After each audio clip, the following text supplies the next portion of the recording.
So if you have tension headache, you have to press in this area right here. We have a lymph node located right there, and you have to squeeze it. Squeeze that lymph node. Here we go. I go with my thumb, squeeze inwards. I squeeze it like that, because if this lymph node have expanded, it would put some pressure on your nerves and your veins, and it expands and it will give some pressure to your head. The other lymph node, like for your sinus problems, it's right below your cheekbone, like there.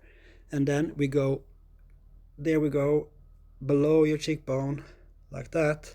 And I drain it this way, because then this lymph node gets smaller. And there's also a nerve right there. But if that lymph node expands, it would put pressure on the nerve and can give you pain. So drain that lymph node, and maybe your tension headache, your sinus problem goes away. You drain them away.